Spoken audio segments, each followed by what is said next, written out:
हर्ष पराशर जी, पुष्कर राज। राधे राधे गुरु।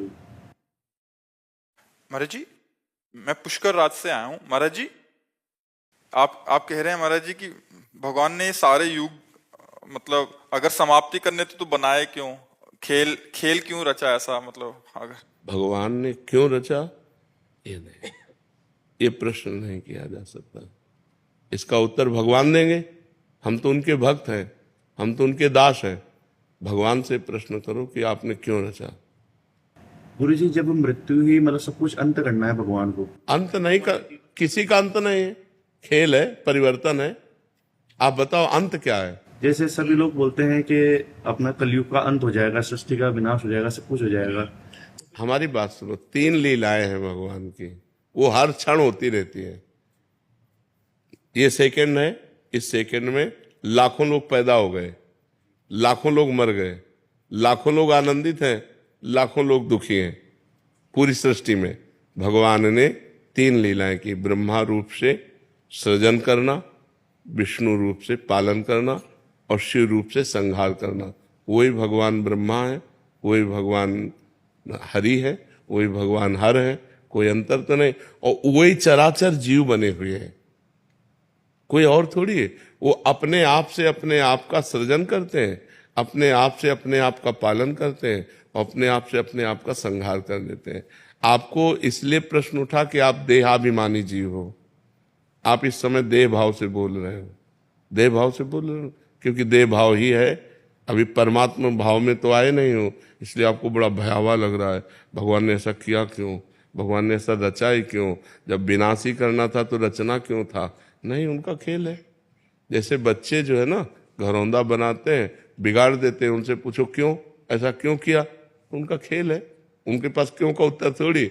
गांव में जैसे बैलगाड़ी जा रही तो बच्चे बैठ गए और आधा किलोमीटर दूर गए, फिर उतर के वहां से पैदल आ रहे उनसे पूछो क्यों, तो उनके पास उत्तर है क्या? खेल है उनका।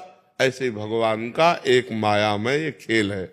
एकोहम बहुश्यामा, एकोहम, मैं एक बहुत रूपों में हो जाऊं। तो वही भगवान बहुत रूपों में होकर अपने आप से अपने आप का पालन करते हैं, अपने आप से अपने आप का संहार करते हैं। कोई दूसरा हो तो उनको दर्द की बात आवे, वो अपने आप में खेल रहे हैं। आग भी वही है, मृत्यु भी है, सब कुछ हरण करने वालों में मृत्यु मैं हूं। तो कोई दूसरा हो तब हो ना, अपने आप से अपने आप को खेल। जादूगर अपने आप को काटता है, अपने आप को दुनिया का दिखाता है नाना प्रकार के, उसको कोई ना आश्चर्य होता, ना कोई दुख होता, ना कोई सुख होता है। ऐसे ही भगवान को ना कोई आश्चर्य, ना कोई दुख है, ना सुख। अनंत ब्रह्मांड एक संकल्प में अपने आप में रच दिए, आप ही बन गए, आप ही पालन कर रहे हैं अपना और आप ही अपना विनाश कर रहे हैं। तो उसमें परेशानी क्या है? परेशानी हमारी है जो हम आपको भूल गए हैं। आप कौन है?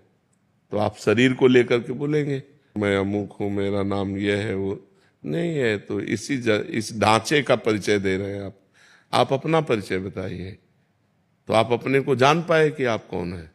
जब अपने को जान पाओगे तो आप ही हैं उत्तर देने वाले, आप ही फंस गए हैं। अगर आप इससे मुक्त हो जाओ तो कहा गया ब्रह्मविद ब्रह्मवि भवति, जो ब्रह्म को जान लेता है वो ब्रह्ममय हो जाए। जानत तुम्हें तुम्हें हो जाए। क्यों तुम्हें हो जाए? क्योंकि वही है ही है, एको हम बहुश्यामा, वही परमात्मा है। फिर कोई प्रश्न है। और विनाश किसी का नहीं होता, रूप परिवर्तन होता है। जैसे शरीर जला दिया गया तो अग्नि तत्व में, वायु तत्व वायु तत्व में, जल तत्व जल में, पृथ्वी पृथ्वी तत्व, आकाश आकाश तत्व में। जीवात्मा अविनाशी है, वो अपने कर्मानुसार मन को लेकर दूसरे शरीर में चला गया। मृत्यु किसकी? किसी की नहीं। जब विनाश पूरा होता है तो पूरी सृष्टि 100 वर्ष सूखा पड़ता है, भयंकर, फिर 100 वर्ष अग्नि, फिर भयंकर जल, 100 वर्ष तक जल। फिर इसके बाद जब प्रबल ताप बढ़ी, कोई सृष्टि में नहीं रहेगा, तो जल तत्व वायु तत्व में, वायु तत्व अग्नि तत्व में, आकाश तत्व में, ऐसे क्रम से होते हुए आकाश तत्व महातत्व में, महातत्व अहंकार में, ऐसे मूल प्रकृति तक पहुंचकर मूल प्रकृति ब्रह्म में। कुछ नहीं नष्ट हुआ, सब अपने अपने स्वरूप में आते हुए चले गए। फिर जब सृष्टि हुई तो ब्रह्म, ब्रह्म से मूल प्रकृति से त्रिगुणात्मिका प्रकृति, त्रिगुणात्मिका प्रकृति से महातत्व, महातत्व से अहंकार, अहंकार से पूरी सृष्टि। वही फैल गया, वही समिट जाता है। समिट जाना विनाश है, फैल जाना सृष्टि है, और जितने दिन फैल के खेलते हैं वही जीवन है। इसीलिए तो जब ज्ञान हो जाता है तो पूरी सृष्टि से राग खत्म हो जाता है। कुछ नहीं, कोई 10-20 नहीं है, यहाँ एक ही है, एक ही परमात्मा का सारा खेल चल रहा है। वही आप भी हैं, लेकिन आप अपने को जान पा रहे हैं।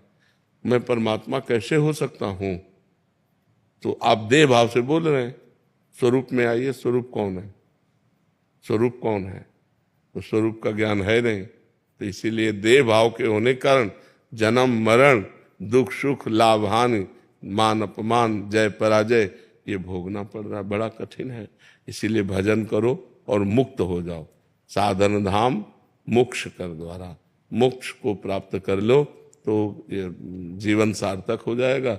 नहीं तो फिर ये चलता रहेगा, पुनरपि जननम पुनरपि मरणम पुनरपि जननी जठरे शयनम। भगवान ने किसी को नहीं रचा, अपने आप से अपने आप को रचा है, दूसरा कोई नहीं है। आप देखो ये क्या है? पंचभूतों से बना हुआ शरीर है ना। पंचभूत कौन है? ये परमात्मा स्वरूप है, परिवर्तनशील है। और एक परमात्मा स्वरूप भगवान की दो प्रकृति है, एक परा एक अपरा। जो शरीर है ये भगवान की एक प्रकृति है, जो स्वरूप है वो आप है। वही जो आप में स्वरूप, वही आप में, वही आप में, वही आप में, वही एक ही है। जैसे करणों के कारण देखने में बिजली कई प्रकार की दिखाई देती है। एक बिजली लाइट दे रही, एक बिजली हवा दे रही, एक बिजली ठंडा कर रही, एक बिजली हीटर में निकल रही। लेकिन क्या बिजली कई प्रकार की है क्या? कि ये बिजली गर्म करेगी, ये बिजली ठंडा करेगी, ये बिजली हवा फेंकेगी, ये बिजली रोटी बनाएगी। बिजली तो कई प्रकार की नहीं है, यंत्र कई प्रकार के हैं, करण कई प्रकार के हैं, उनमें वो पावर वैसे जाकर प्रभावित हो जाता है। ऐसे एक बिजली है। अगर संपूर्ण ब्रह्मांड में पूछी जाए तो बिजली एक है ना? और उसके करण कितने हैं? करोड़ों हो सकते हैं, करोड़ों करण है, करोड़ों प्रकार से उसका प्रयोग हो रहा है। ऐसे ही ये करोड़ों अरबों करण हैं, लेकिन इसमें परमात्मा का पावर एक है। अब करण है दुष्ट स्वभाव का रचा हुआ, अब वो दुष्टता ही करेगा, तो बोले इसमें परमात्मा कैसे हो सकता है?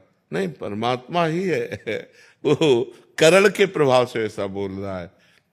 जैसा जैसा स्वभाव, जैसी जैसी प्रकृति, तो परमात्मा तत्व तो वैसे ही जाके बर्ताव कर रहा है। तो लगता है ये परमात्मा कैसे हो सकता है? ये परमात्मा कैसे हो सकता है? नहीं, परमात्मा ही है अंदर से। वो अपने को नहीं जान रहा है और वो उसका स्वभाव है। वो कर्म के अनुसार ऐसी स्थिति को प्राप्त होकर ऐसा बर्ताव कर रहा है। जैसे इसमें भी बिजली है और ये भी बिजली से चल रहा है। बिजली कितनी लघु हो सकती है और बिजली कितनी महान हो सकती है। बड़े बड़े मशीनें चल रही फैक्ट्रियों में, नहीं चल रहे, बड़े बड़े कार्य उससे हो रहे। तो एक छोटा सा पंखा भी उसी से चल रहा है, छोटा सा माइक भी चल रहा है। तो एक चींटी से लेकर ब्रह्मा तक सब उसी परमात्मा से संचालित है। वही परमात्मा है, दूसरा नहीं उसमें। और हम लोग द्वैत में ही फंसे हुए, दूसरा है, ये सब दूसरे हैं। हमारा परिवार, हमारा घर, मैं, शरीर, इसी अज्ञान की निवृत्ति के लिए अध्यात्म है। जब अध्यात्म, तो एक स्वप्न चल रहा है। जैसे स्वप्न में आपने देखा, बहुत सी सामान देखा, बहुत से व्यक्ति देखे, अच्छा बुरा स्वप्न देखा, क्या कुछ होता है क्या? तो ये कब पता चलता है? स्वप्न देखने के समय पता चलता है क्या? हाँ, जब हम जगते हैं तब हमको पता चलता है कि वो झूठा था, उसमें कुछ भी सत्य नहीं था, उसमें कोई नहीं था, एक मन ही हमारा केवल सब कुछ रचे हुए था। ऐसे ही जब हम ज्ञान में जागते हैं तो कुछ नहीं है, एक परमात्मा ही परमात्मा है। वासुदेवा सर्वमिति सा महात्मा सुदुर्लभा।